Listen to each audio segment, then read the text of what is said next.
forget to subscribe my channel Hang Duk Mana. Sas. Assalamualaikum, selamat datang lagi ke channel Hang Duk Mana. Mari kita dengar respon daripada Wan Mahusin apabila PN melantik Tun M sebagai penasihat kepada 4 negeri pembangkang ni, negeri PAS ni, yang dikenali sebagai SG4. Sebelum tu saya baca detail sedikit dekat Malaysia kini ni. Perikatan Nasional PN melantik Dr. Mahathir sebagai penasihat di 4 negeri bagi mendapatkan pengaruh bekas pada masa itu, kata Tuan Ibrahim Tuaman. Timbalan Presiden PAS itu berkata pengurusi PN Muhyiddin Yassin merupakan sebahagian daripada pemimpin gabungan itu dan ini merupakan sebab dia tidak lantik sebagai penasihat. Sebenarnya Tan Sri Muhyiddin Yassin ini memang dah sebahagian daripada kita.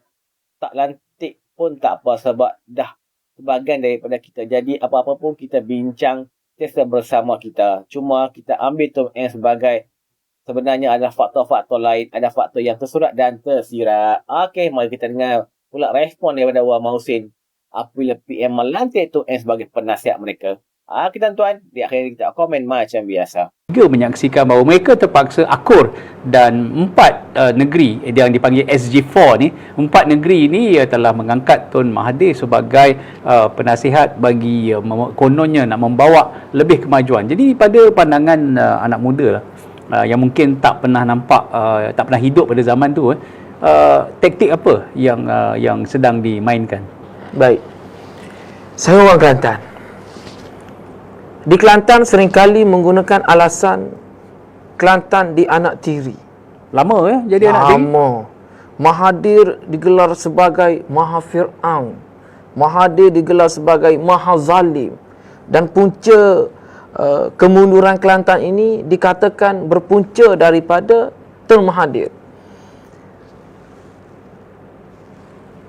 Titik permusuhan, perpecahan umat Islam dan bangsa Melayu itu bermula daripada zaman pemerintahan Tun Mahathir dengan Tok Guru Haji Hadi.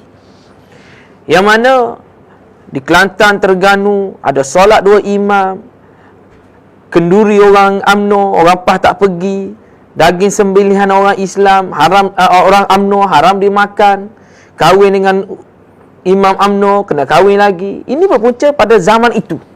Kahwin lagi ke kena nikah lagi? Nikah lagi. Kena nikah lagi. Bukan kahwin lagi.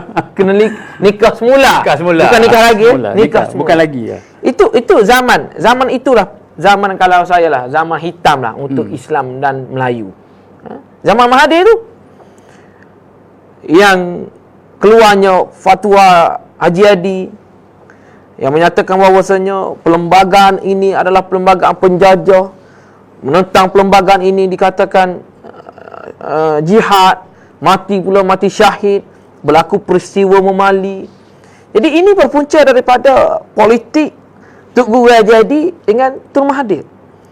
Mereka bukan sahaja berperang dari segi siasah, bukan berperang sahaja dari segi politik, tetapi dia berperang melibatkan akidah. Ini punca dia. Antara Tun Mahathir dengan Tok Guru Haji Hadi, Presiden PAS dan Presiden UMNO ketika itu bergaduh bukan kerana siasah semata-mata, tetapi lebih kepada akidah. Bagaimana budaya kafir mengkafir keluar.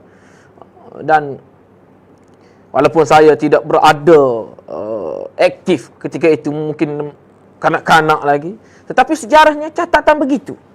Ya? Jadi pada hari ini PAS menganggap Mahathir ini dulu sebagai Firaun, sekarang ini sebagai dewa. Dulu apa tak kata, sekarang apa tak puji. Apa yang Mahathir buat, pemimpin-pemimpin PAS terpaksa akur. Termasuklah Mahathir melaksanakan proklamasi Melayu, yang mana PAS menentang Melayu satu ketika dahulu.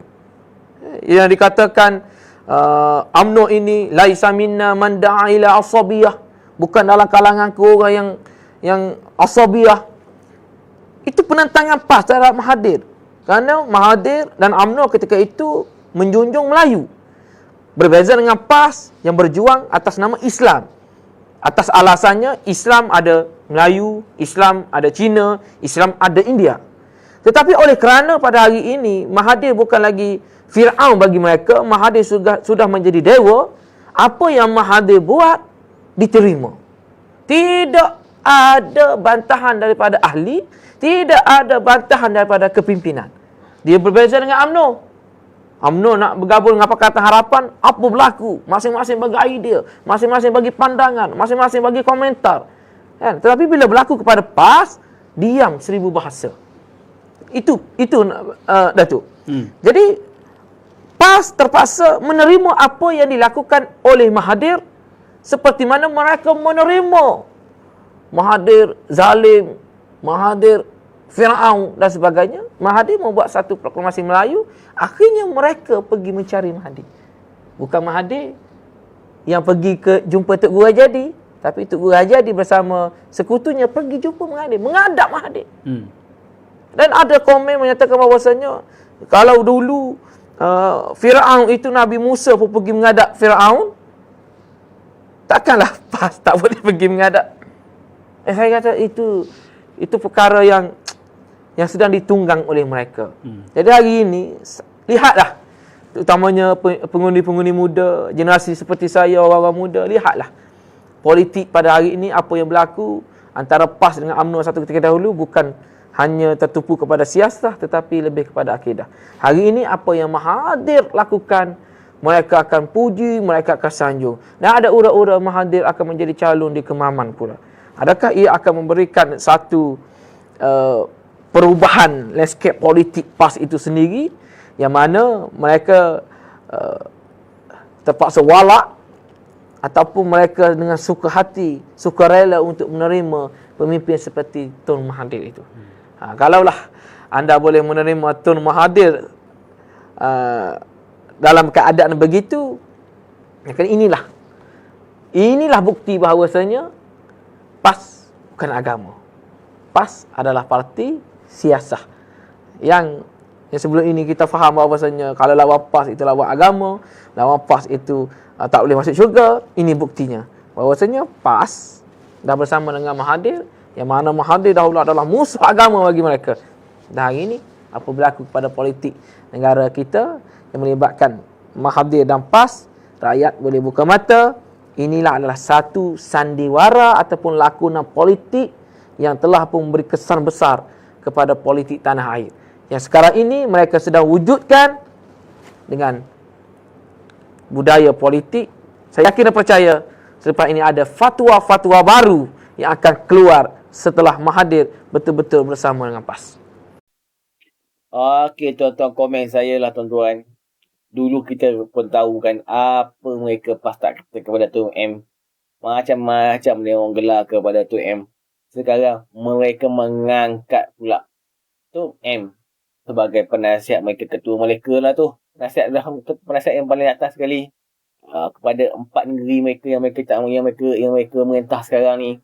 So dulu kita pernah dengar lah orang cakap Tun Mahathir ni umur panjang sebab nak tengok kerosakan yang Tun Mahathir buat lah. Konon-kononnya dia cakap macam dulu lah. Sekarang rupanya Tun Mahathir ni dipanjangkan umur kerana untuk melihat mereka-mereka yang kata dekat beliau sekarang datang kepada beliau dan minta beliau menjadi penasihat kepada mereka. Itulah sebenarnya lain yang kita fikir, lain pula yang terjadi. Okey tuan-tuan, mari kita terus menyokong kerajaan perpaduan dan PMN Ibrahim. Assalamualaikum.